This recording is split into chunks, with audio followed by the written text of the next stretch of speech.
A Torto e a Direito, um programa com Alberto Magalhães, Bento Anastácio e Ricardo Freixal. Realização de Luís Matias.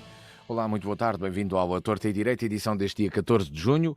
Hoje com o Alberto Magalhães e Bento Anastácio, infelizmente não podemos contar com o Ricardo Freixal, por um imprevisto profissional, não pode estar a esta hora no programa da semana.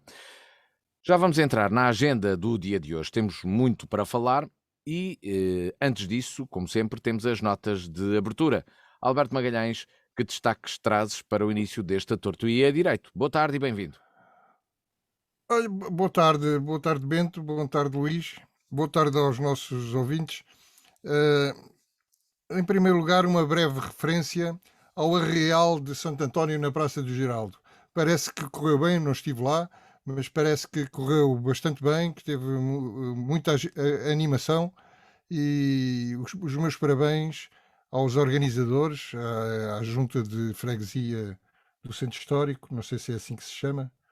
União de Freguesias de Évora. União de Freguesias de Évora. União de Freguesias de Évora, melhor ainda. Tudo unido. Depois, a outra nota, chamar-lhe muito prega Frei Tomás, tem a ver com o facto de, depois de aumentar a função pública em 0,9%, o António Costa, Primeiro-Ministro, cheio daquele seu otimismo irritante, pediu aos empresários um esforço para aumentar o salário médio em 20% até ao fim da legislatura. Ora, das duas, uma. Ou conta com a inflação e o aumento real será insignificante e, portanto, a proposta será pífia, ou são 20% além da inflação e temos uma proposta ambiciosa, ou talvez simplesmente manhosa. Isto é, 20% de aumento do salário médio mais a semana dos 4 dias, começa a aparecer os amanhãs que cantam e que cantam o hino da alegria. E tenho dito. Ora, das notas do Alberto Magalhães, passamos para o Bento Anastácio. Olá, Bento, boa tarde, bem-vindo.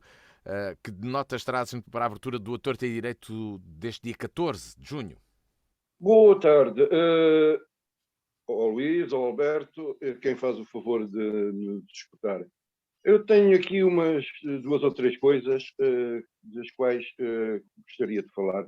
Uma é só uma passagem muito breve, dizer que houve eleições em França, que os resultados da primeira volta são bons e que provam que quando a esquerda se une, outros galos cantam. Vem aí a segunda volta e espero que domingo seja de facto o dia de glória que chegou numa tradução manhosa da Marselhesa.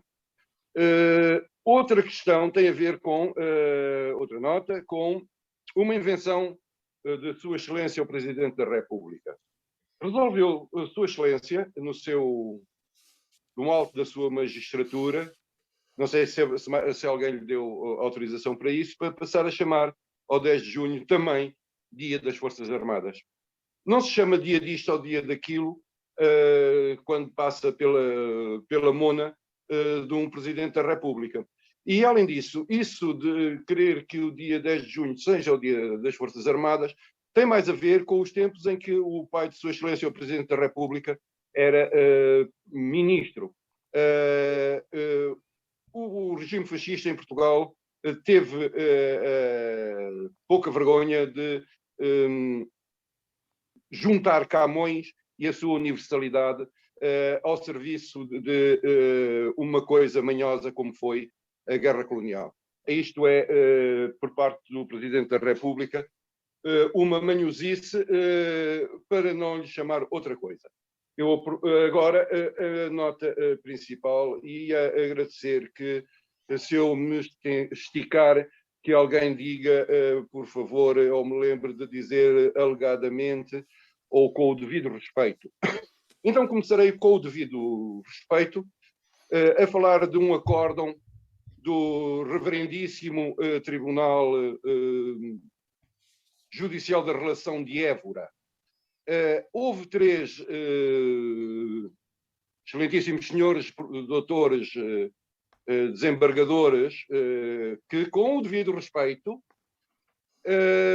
resolveram que um criminoso que tinha sido condenado a 8 anos e meio de prisão pelo Tribunal de Setúbal por violência e por agressão sexual a várias jovens de 7 anos, entre 7 e 8 anos, um energúmeno que era professor sentava as meninas no colo e depois as acariciava dentro e fora da roupa.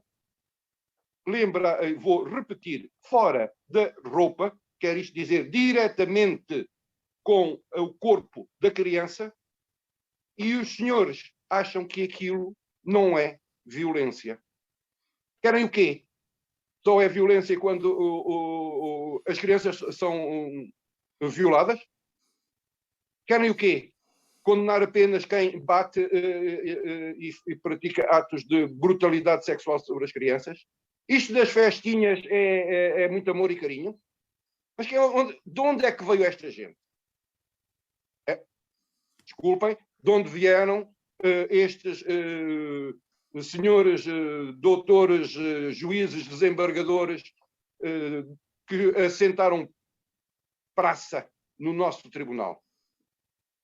Quando há decisões destas, de deixar de ser crime e o energúmeno ficar com pena suspensa, algo vai mal. Não é no reino da Dinamarca, não senhor, é na República Portuguesa. E o Ministério Público vai recorrer?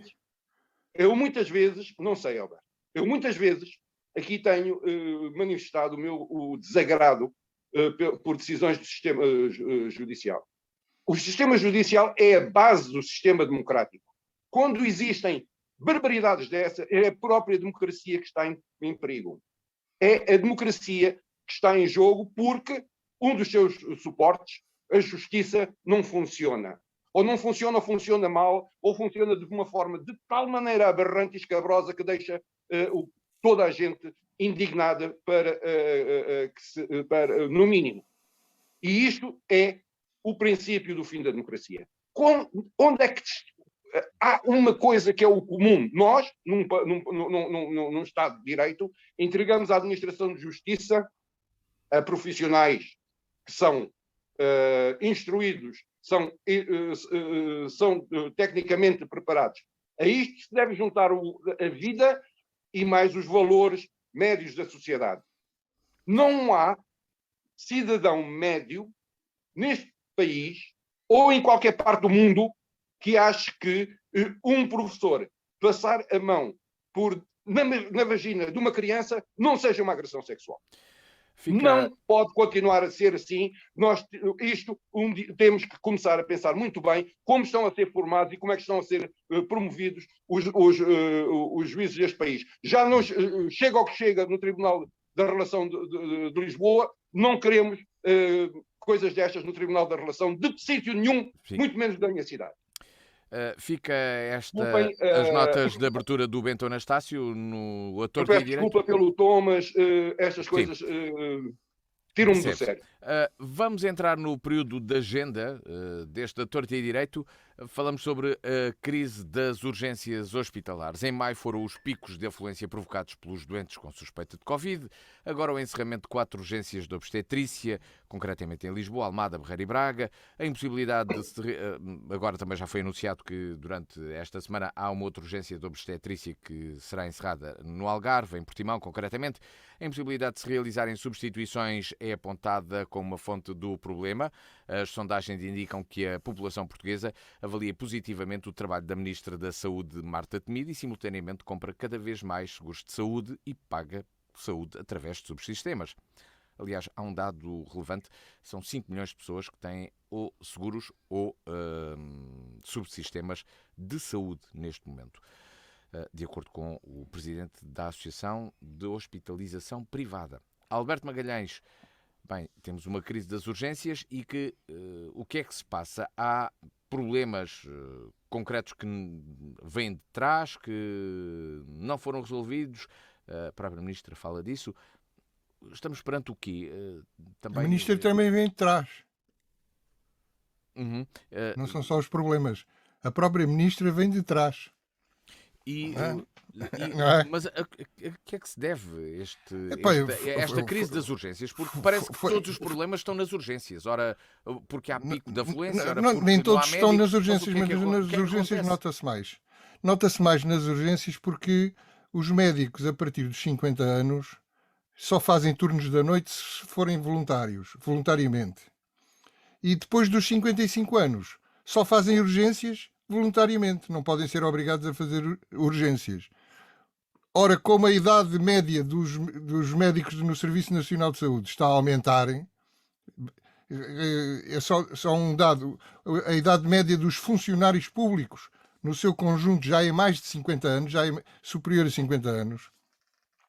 É evidente que torna-se mais difícil nas urgências ter médicos suficientes do que noutro sítio qualquer. Depois há quem diga que isto é um caso pontual, porque foram os feriados, dois feriados, um fim de semana de quatro dias, é melhor do que uma semana de trabalho de 4 dias, um fim de semana de 4 dias, a juntar depois ao Covid, alguns médicos com Covid, e então seria por isso que este problema de várias urgências de obstetrícia no país. E não só da obstetrícia, também de cirurgia geral e de pediatria também existem problemas. Diz uma médica, no entanto, obstetra, que sabe bem aquilo as linhas com que se cose. Diz ela, quando se trabalha no limite, basta faltarem um médico ou dois para estragar tudo.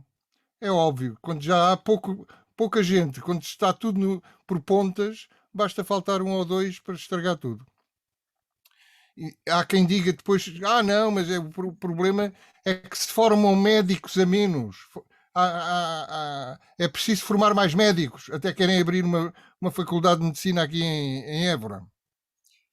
Não é preciso formar mais médicos. Portugal forma um número suficiente de médicos e um número suficiente de especialistas. O problema é que os jovens especialistas, agora que não existem carreiras na função pública, os contratos são individuais e, portanto, sem progressão na carreira, os jovens especialistas deixam as vagas por preencher, metade das vagas ficam por preencher nos concursos. 20% dos jovens especialistas imigram e vão ganhar 4 ou 5 vezes mais no estrangeiro. Até na própria medicina privada vão ganhar mais. E alguns, curiosamente, tornam-se tarefeiros. Isto é, andam a tapar buracos nas urgências deixados pelos médicos especialistas do Serviço Nacional de Saúde e ganham como tarefeiros 3 ou 4 vezes mais à hora do que os próprios médicos a fazer horas os próprios médicos dos hospitais a fazerem horas extraordinárias. Portanto, este é o estado da coisa. O Estado português anda a formar médicos e enfermeiros já agora para exportar. Exporta para a privada, cá dentro do país, e exporta para o estrangeiro.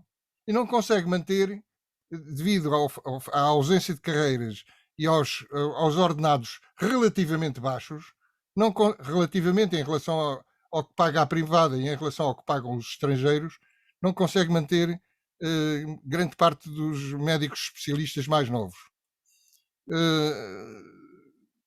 Os tarefeiros, só para voltar ao assunto, ganham 3 vezes mais à hora do que os especialistas, muitas vezes mais graduados, diretores de serviço, que chegam a ganhar 3 vezes menos do que os tarefeiros. Os tarefeiros, ainda por cima, podem faltar sem sanções, são livres de faltar quando querem, e têm este inconveniente, não têm ligação às equipes residentes, portanto, o serviço nunca sai perfeito. Tudo isto é previsível há anos. Atenção, eu vou dar mais uma informação que talvez seja importante, que é para depois de não dizerem que não sabiam ou que não estavam a tempo. Nos próximos 3 anos, reformam-se 1.300 especialistas hospitalares. E este ano, 1.200 clínicos gerais. E atenção, já existe 1.300.000 portugueses sem médico de família. Portanto, quando estes 1.200 clínicos gerais se reformarem, vamos ver o que é que acontece. A Marta Temido, a nossa ministra, já é ministra há 5 anos e tem preferido negar o problema.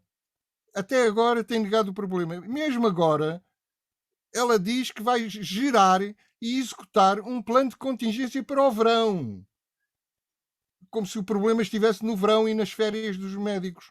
Não, o problema é muito mais profundo do que isso. Talvez fique por aqui para guardar-me para a segunda volta. Exatamente, o tempo é esse. E passo ao Bento Anastácio. Bento, que análise fazes tu dentro deste debate? Onde é que está aqui a gênese do problema? Partindo deste ponto, primeiro há sempre pontos identificados nas urgências. O Alberto diz que é o local onde se nota mais, mas é extensível a outros serviços. Mas o que é que se passa? Ora, de facto, nas urgências nota-se mais, e há outros que não se notam, mas eu acho que o problema maior ainda está na falta de anestesistas e por aí fora. Mas há outras questões. Anestesistas e pediatras, já agora. Há uma quantidade de problemas. O problema não é de agora. O problema começou a construir-se. O que nós temos hoje é o resultado de uma política que foi de terra queimada sobre a administração pública, sobre os funcionários públicos, sobre o setor público, que começou há muitos anos. Se nos lembrarmos das várias vezes que foram congeladas as carreiras e os ordenados na função pública, nós vamos ver que é uma coisa que vem de há muito tempo.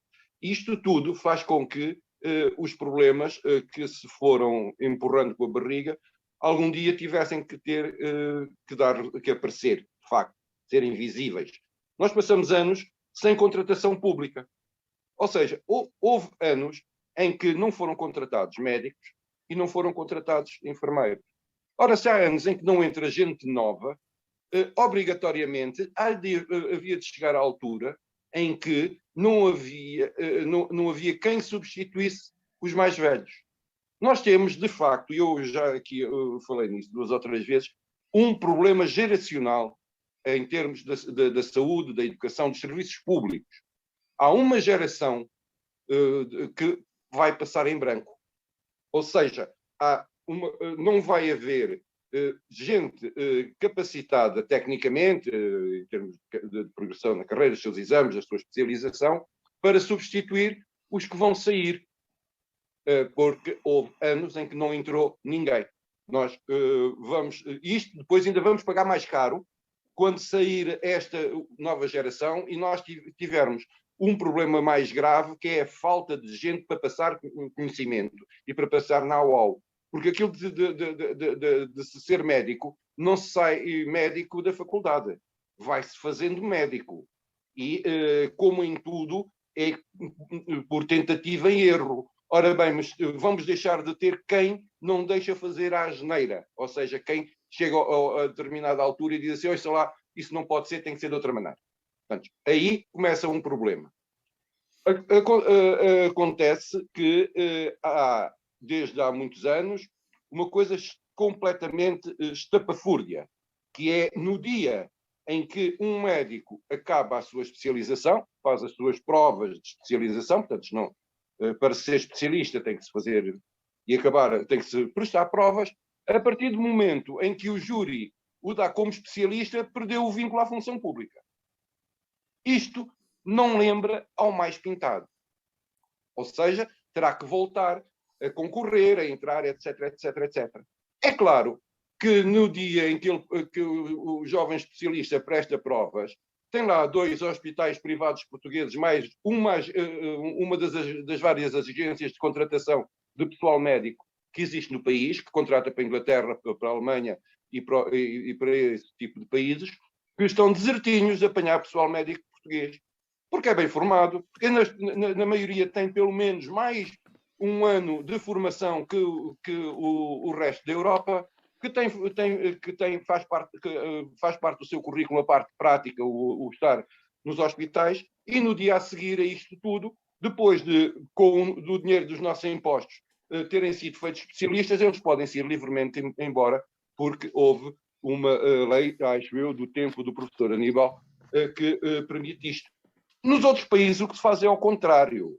A partir do momento em que se é especialista, tem-se um número mínimo de anos que tem que estar ao serviço de quem lhe pagou a formação.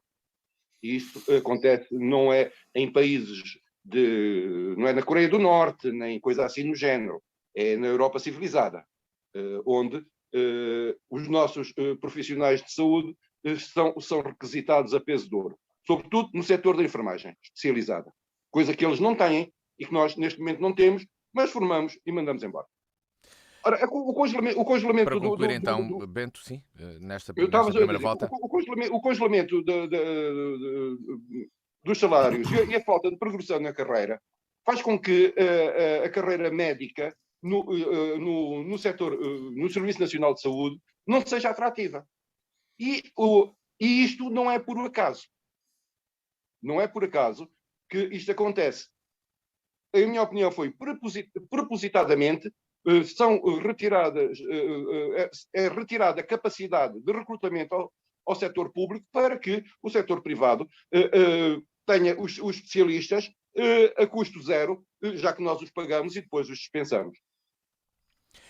Alberto, com estes dados que são relevantes e importantes e que dizem muito sobre a confiança na capacidade do Serviço Nacional de Saúde responder aos cuidados que as pessoas têm expectativa que ele preste, há 5 milhões que podem recorrer a serviços privados por terem seguro, 3,3 milhões têm seguros e 1,7 milhões, os restantes, estão em subsistemas, por exemplo, como a ADSE, entre muitos outros. Este sinal não deveria ser perfeitamente entendível pelo poder político de que a população perdeu confiança no Serviço Nacional de Saúde, por muito que até possa dizer que acha que é bom, que tem bons médicos, tem bons profissionais, responderá aos problemas de saúde, mas depois na prática acaba por... É melhor ter aqui um guarda-chuva? Luís, eu outro dia cheguei à conclusão que o Donald Trump é que tem razão. Os eleitorados atuais são especialíssimos. Eu dizia ao Donald Trump uma vez, e ficou famosa essa frase, que podia matar a tiro alguém na Quinta Avenida, em Nova Iorque, e mesmo assim não perder um único voto, não perder um único eleitor. E eu acho que a Marta Temido é dessa escola e tem essa espécie de eleitores.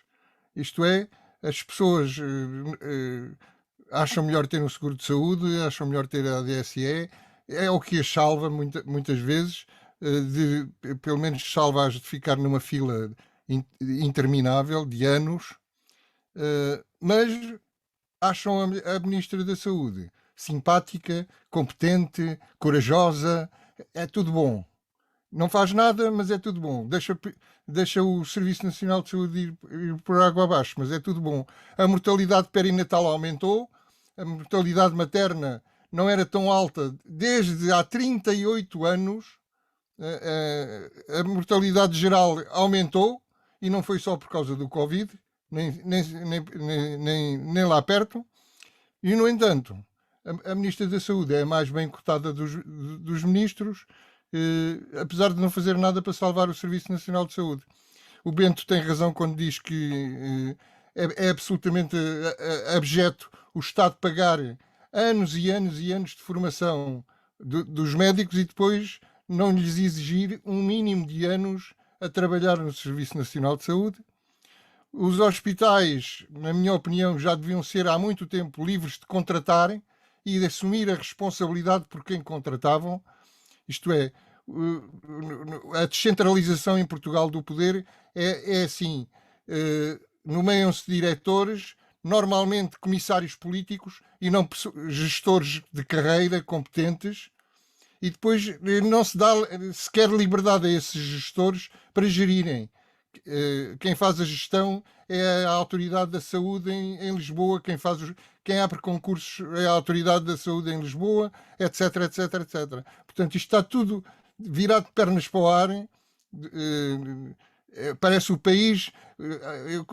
Aqui há muitos anos, quando a minha filha era miúda, surgiu um livro que eu gostei muito, que lhe ofereci, que se chamava O País de Pernas para o Ar, em que as pessoas andavam todas a fazer o pino e andava tudo invertido e de pernas para o ar. É o que me faz pensar neste este governo e este país. Anda tudo de pernas para o ar.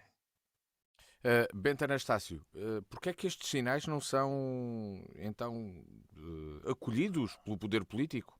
Este é um deles. Se 5 milhões Estes de pessoas, sinais, se 5 milhões de pessoas dizem que o serviço é bom, que os médicos são bons, que o Serviço Nacional de Saúde e os hospitais têm bons profissionais e que o têm, também eu isso próprio é digo, facto. e que irá responder quando for necessário, porque é que acabam por sentir permanentemente que é melhor ter o tal guarda-chuva 3,3 milhões em seguro privado, ou seja, e 1,7 milhões com os subsistemas que têm, obrigatórios das suas profissões, e é uma situação diferente.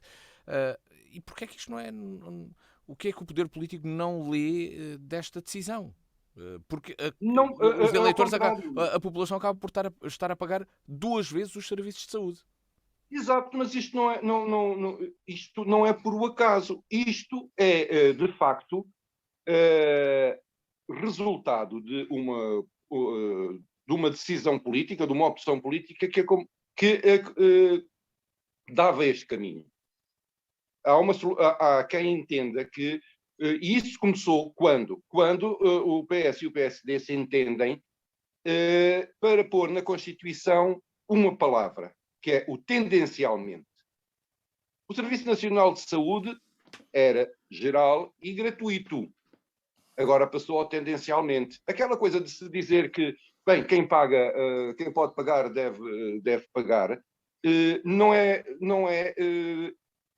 nenhuma forma de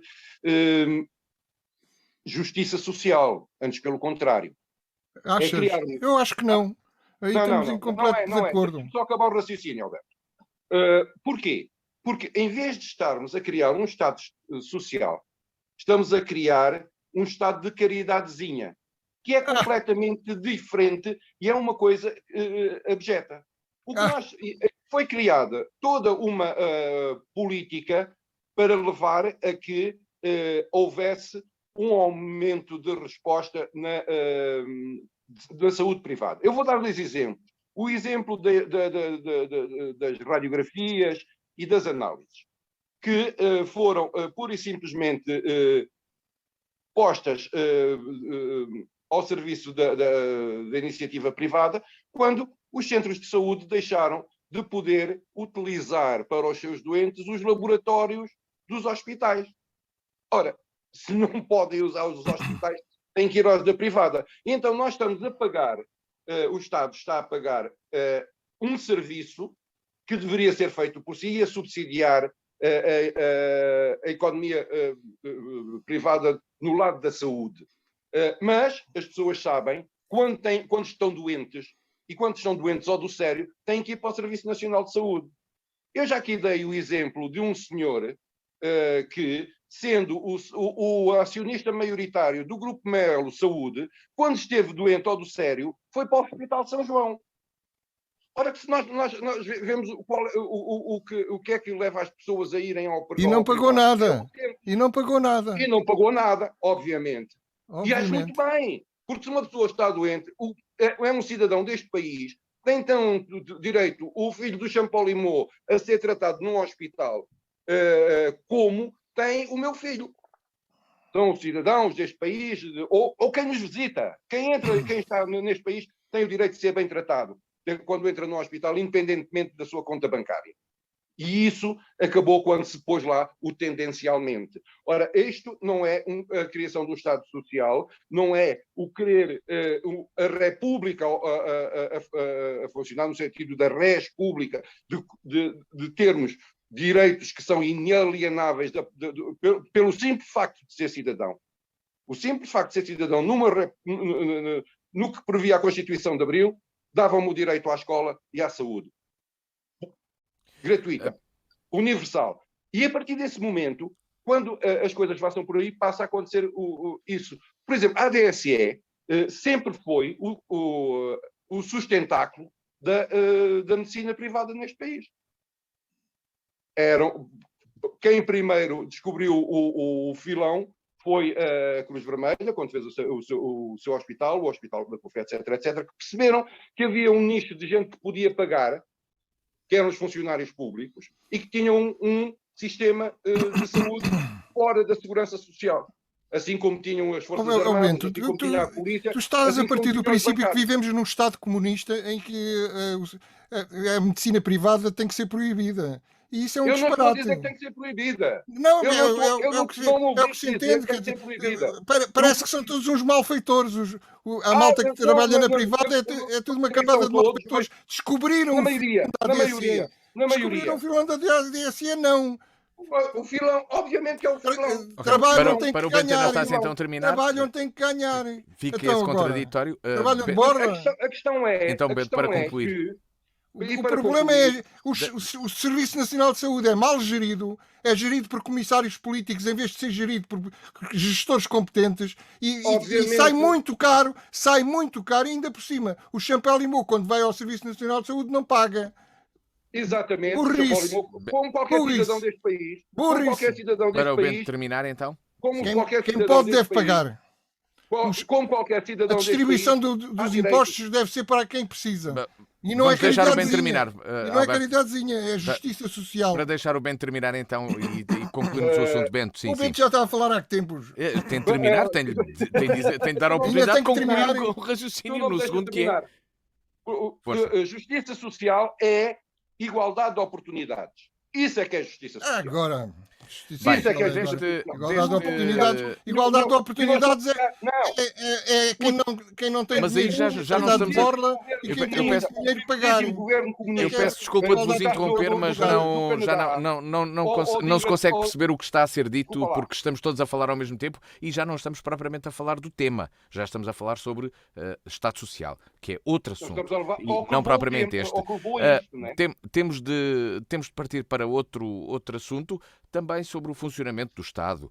Traz-nos o Alberto Magalhães uma pergunta. O que se passa no aeroporto de Lisboa? Alberto, o que é que tu respondes sobre isso? O que se passa é uma bandalheira.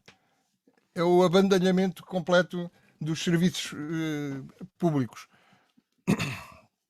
Então, fazendo um bocadinho da história. No domingo passado, ontem, segundo testemunhos, chegaram a estar abertas só 3 ou 4 boxes das fronteiras com o pessoal do CEF, o que deu 5 horas de fila a quem vinha de voos internacionais e não tinha passaporte da União Europeia, do Schengen. Ou seja, o que é que aconteceu? O CEF não esperava tanta gente? Então a ANA não informa ao CEF do número de voos que existem num determinado dia?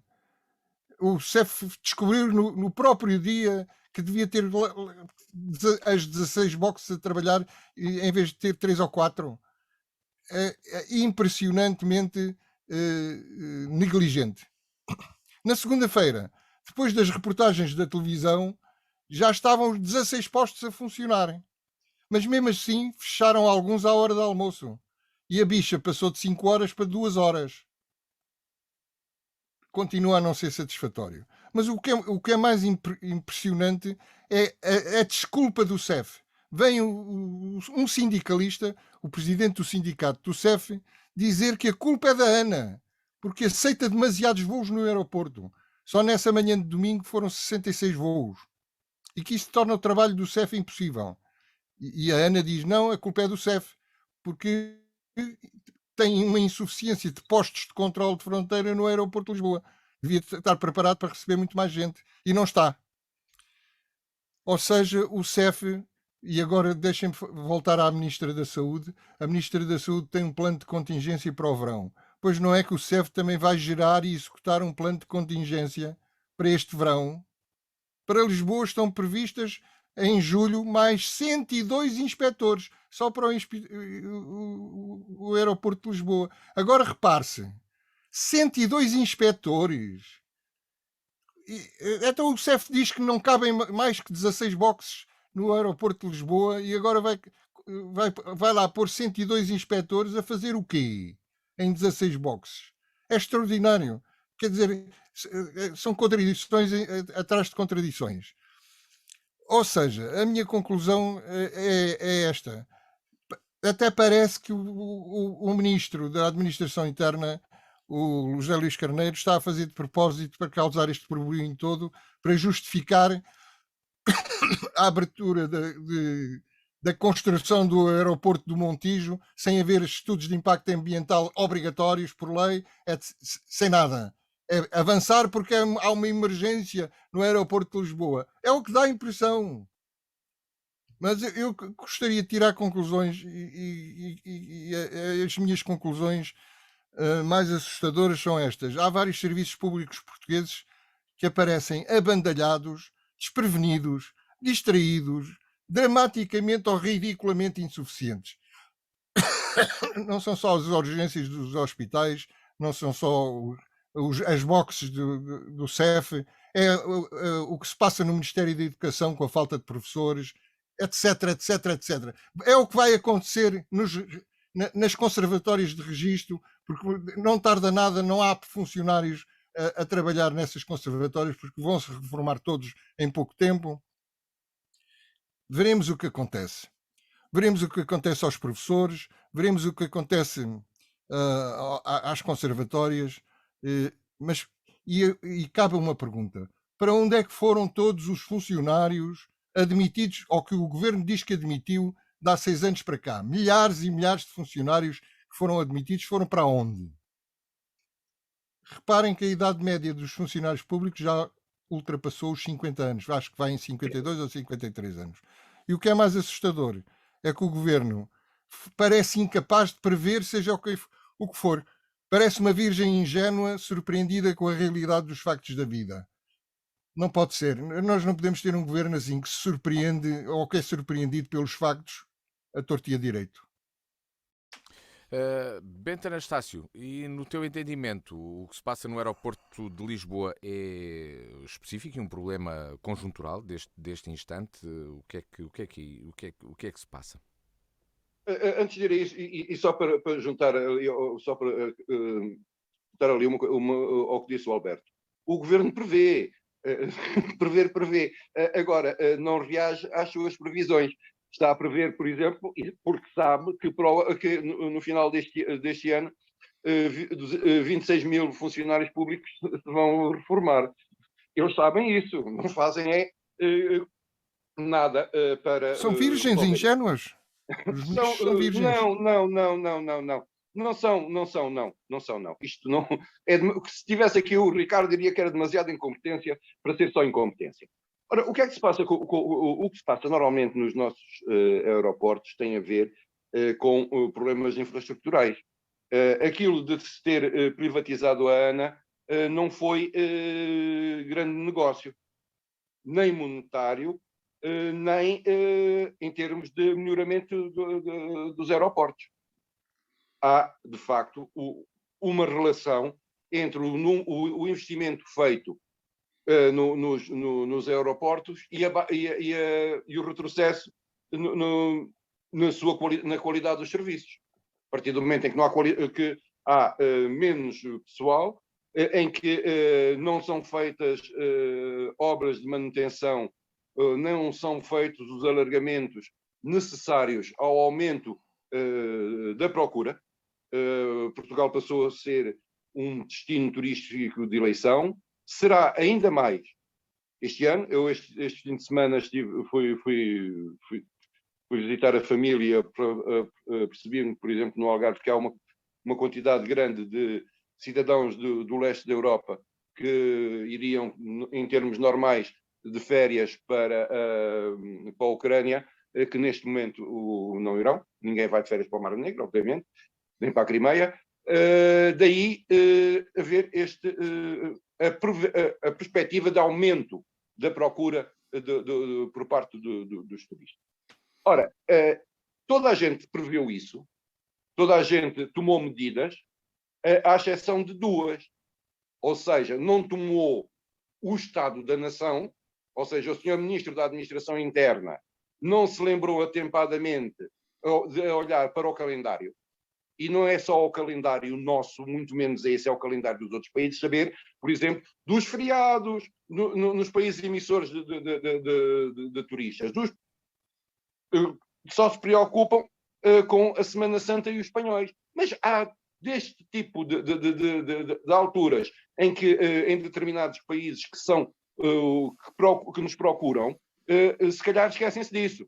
Que há mais um feriado, uma segunda, ou uma coisa assim no género, que faz com que haja o aumento da procura. A mim me parece que há aqui alguma tentativa de justificação da extinção do CEF. Aquela gente não trabalha, aquela gente não faz as coisas, vamos pô-los a andar. Há, de facto, aqui uma conjuntura desfavorável ou não à resposta do aeroporto. Não me parece que seja uma coisa de passagem, porque o problema a mim parece-me estrutural, ao invés do que diz o Sr. Ministro, porque não é, e com planos de contingência para o verão, não pode haver, na área do turismo, terá que haver soluções de contingência para o inverno, para ver o que se faz às pessoas que vão para o desemprego nesses setores, ou como se vai tornar o país mais atrativo em época baixa para que mais gente venha. Para o inverno é que são preciso planos de contingência, porque no verão estar o aeroporto com 60 ou 70 ou 80 voos é o normal. E queremos nós que, em vez de serem 70 ou 80, passem a ser 100 ou 120. Mas não pode ser com estas condições.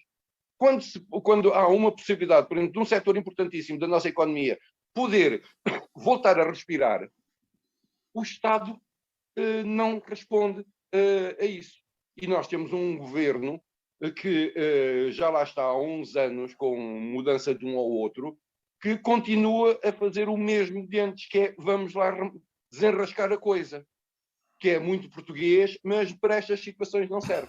Porque a partir do momento em que há uma pessoa que vem passar um fim de semana a Portugal e que passa 6 horas no aeroporto, a próxima vez, em vez de vir fim de semana para Lisboa, vai para Madrid, ou para Barcelona, ou para Rabat, que também tem bom tempo, praia e boa comida. Portanto, isto é... Eu às vezes parece-me que o governo, e este, já que lá está há muito tempo, está apostado em destruir o setor público e é isto. Não consigo encontrar outra solução ou outra justificação, porque os problemas com o CEF vêm-se a arrastar há anos e não são coisas que sejam do Covid, não são coisas seja do que for. Foi a primeira vez que voltamos a ter um fim de semana grande, mais um pico de turismo, depois da pandemia, deu nesta coisa. E não me parece que seja agradável para o país e para quem trabalha no turismo que os telejornais de ingleses e alemães abram com isto. Agradecem os nossos irmãos espanhóis. Já te vou dar ainda uma outra oportunidade em segunda volta, mas Alberto, aqui neste caso também há o aspecto da própria segurança. Como é que, perante esta sobrecarga de trabalho, os inspectores do CEF, os trabalhadores do CEF, conseguem gerir da melhor forma o stress e a carga de trabalho a que são sujeitos e conseguem garantir a melhor qualidade do trabalho que executam? Por muito esforço que façam, naturalmente. Será que não se corre também esse risco a nível da segurança, da própria segurança? Porque o controle de fronteiras tem diversos aspectos, não é só controlar as entradas, há saídas, há deportações, há aceitação de pessoas que regressam, que não foram aceitos nos países de destino e têm de ter novos processamentos dos seus processos na fronteira em Portugal. Olha, eu devo dizer o seguinte. Só uma coisa para juntar a isso, para depois, Alberto, refletir também sobre isso. Não é só ver passaportes, não é? Sim, entram no espaço Schengen. Sim, exato. Portanto, isto não é propriamente só ver passaportes, não é? É um trabalho bastante diferente e bastante exigente. Claro que é. E por isso precisa requer muita atenção. Requer muita atenção e concentração e, portanto, não pode ser feito assim. Não pode ser feito assim. É óbvio. Eu, aliás, até devo dizer o seguinte. O que se passou no domingo, repara bem, 5 horas de fila. 5 horas na fila. Então não valia a pena pôr o aeroporto de Beja a receber uma parte desses voos, e com todo o vagar, fazer a inspeção dos passaportes, e depois as pessoas irem com todo o vagar de Beja a Lisboa e provavelmente ainda poupavam tempo, e em vez de estarem na bicha, iam sentadas na caminhonete. É um caso para refletir, não é? Mesmo com os transportes no estado em que estão, entre Beja e Lisboa, chegavam mais depressa ao hotel se tivessem aterrado em Beja do que aterrar na Portela. E isto é uma coisa que dá para rir, não é? Dá para gozar, mas é verdade. Com todo o vagar, que é agora Candidatura. a candidatura do Alentejana da cidade da cultura. O que me espanta o Bento diz que é de propósito. Eu acho que não é de propósito. Eu acho que começa-me a cheirar a incompetência. Quer dizer, ah, o governo está fixado num propósito, o António Costa está fixado num propósito, que é o propósito de manter as contas certas, de pagar a dívida, de fazer com que o déficit não aumente, de preparar, de ter fundos suficientes de reserva para quando vier aí piores tempos, quando vier aí um aumento de custo de vida mais grave, um aumento dos combustíveis ainda maior, e portanto está na retranca e não quer gastar dinheiro. Mas ao não querer gastar dinheiro acaba por fazer coisas ridículas. Por exemplo, os tarefeiros nos bancos de urgência. Só no primeiro trimestre gastou-se 30 e tal milhões a pagar aos médicos tarefeiros aquilo que poderia ter sido feito com 10 milhões se pagasse o mesmo dinheiro aos médicos residentes no Serviço Nacional de Saúde, aos médicos residentes nos hospitais. Se pagasse as horas extraordinárias, tal com o mesmo quantitativo com que se pagam aos tarefeiros. Ora, isto é um absurdo, estar a pagar a gente de fora que nem sequer faz parte das equipes muito mais dinheiro do que se paga aos próprios médicos dos próprios hospitais. Portanto, há uma série de coisas que têm que ser mudadas em Portugal e este governo não parece capaz de mudar nada. Não sei se é porque não sabe, se é porque não quer. Olha, já não sei dizer o que é que se passa, mas o que se passa está à vista de todos. Mas será que esta situação não será resolvida, por exemplo, com a transferência destas competências para outro serviço, para o tal serviço que se pretendia de asilo e fronteiras, uma nova organização, ou para a Guarda Nacional Republicana ou para a PSP? Talvez, não sei, não estou a ver. Agora, isso não pode ser a curto prazo, porque os guardas nacionais republicanos não é com um mês de formação que ficam aptos a fazer o tal serviço que tu, Luís, dizias ainda agora, que é um serviço de responsabilidade, não é? De segurança, de não deixar entrar malfeitores, de não deixar entrar traficantes, etc, etc, etc. Portanto, isso leva tempo, pode vir a dar resultado a prazo, mas para este plano de contingência de verão já não parece possível. Bento Anastácio, e no teu entender, então, relativamente a este aspecto da segurança, será que se garante que estes trabalhadores conseguem desempenhar da melhor maneira as suas funções com todo este stress e toda esta sobrecarga de trabalho? Epá, Luís, basta ver um bocadinho de um daqueles programas que dão nas National Geográficas e não sei quantos mais, sobre aeroportos e sobre tráficos de droga, para perceber que não. Se vê que muito do trabalho que é feito, além da parte técnica, máquinas, etc., etc., é um bocado de intuição que tem a ver com o saber fazer essas coisas e a reação que tem. E ler o comportamento dos outros. Ler o comportamento. A pessoa, para conseguir fazer isso, tem que estar fresca, tem que estar disponível mentalmente, tem que estar para estar alerta. Uma pessoa que está sobrecarregada de trabalho não pode estar alerta. E daí é claro que a questão da segurança passa a ser um bocado complicada. Não é por acaso que nestas alturas, em todo o lado, os técnicos de distribuição de produtos ilícitos, porque eles têm bons técnicos, aquilo é estudado, aquelas coisas todas, que aquilo não brincam em serviço, escolhem países que em determinadas alturas têm os serviços de estrangeiros e fronteiras, ou outro nome qualquer que se lhe dê, mas que faz a mesma coisa, sem estar a funcionar ao ritmo normal. E quem tem à sua frente gente à espera há 4 ou 5 horas, está a despachar carimbos. Mal tem tempo de ir ver ao sistema se aquele cidadão está ou não está proibido de entrar na União Europeia, ou se existe sobre ele um mandato de captura, ou se o que quer que seja. Já para não falar no que depois pode entrar nos bolsos de cada um. E isso, de facto, é um problema. Porque nós, que com essa coisa do espaço Schengen, por exemplo, não entendo para que é que será a GNR metida nisto. Porque nós não temos fronteiras terrestres. As nossas fronteiras terrestres, a segurança das nossas fronteiras terrestres é garantida pela Espanha, que é o país Schengen com quem nós temos contactos. As pessoas que entram e saem pelas fronteiras terrestres já foram fiscalizadas.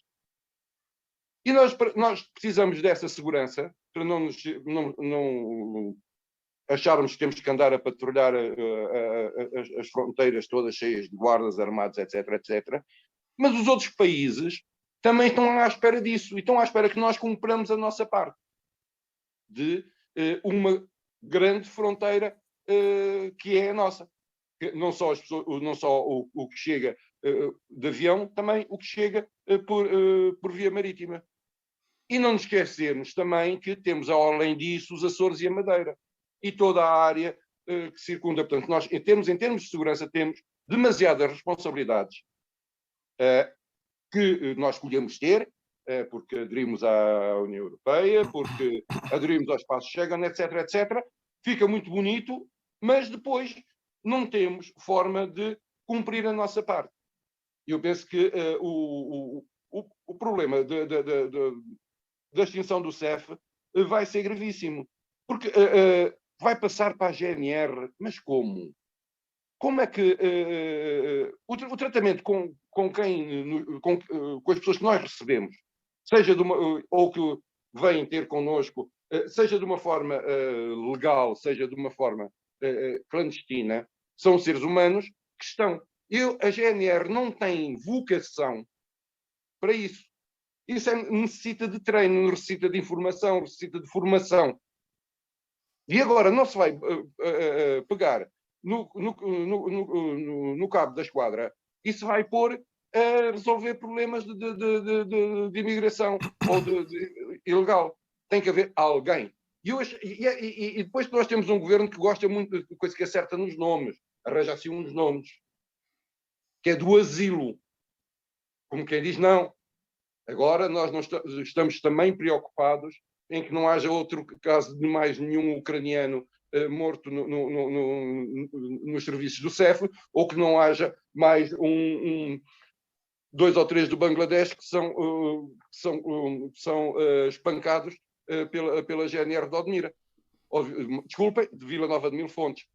Portanto, tudo isso não se faz por decreto. Existem pessoas sentadas nos seus gabinetes que pensam qualquer coisa e depois escrevem uma lei brilhante e dizem, eu sou muito bom a fazer leis. E o que é que acontece? Nunca saíram do seu gabinete em Lisboa e depois só fazem asneiras. E fazem asneiras e nós pagamos todos. Obrigado, Bento. Preocupa-me. Obrigado, Bento. O assunto penso que fica terminado. Não sei se o Alberto quer acrescentar algo mais. Não quero acrescentar, só dizer, sim, fazer o resumo da coisa. É impressionante e impressionantemente estúpido que venham uma cambada de turistas, milhares de turistas, e que apanhem um domingo, 5 horas numa fila para carimbar o passaporte. É completamente estúpido. Quer dizer, para um país que quer viver do turismo, sobretudo. É assim que chegamos ao final deste Torto e a Direito, programa que também está disponível na versão podcast em dianafm.com e na versão de vídeo no canal do YouTube da Diana. Sempre que quiser pode aceder, ouvir e ver. Aqui voltamos dentro de uma semana, às 18 horas da próxima terça-feira. O encontro está marcado consigo, com o Alberto Magalhães, Bento Anastácio e também com o Ricardo Freixal, que já estará de regresso na próxima semana. Até lá. Boa tarde. A Torto e a Direito. Um programa com Alberto Magalhães, Bento Anastácio e Ricardo Freixal. Realização de Luís Matias.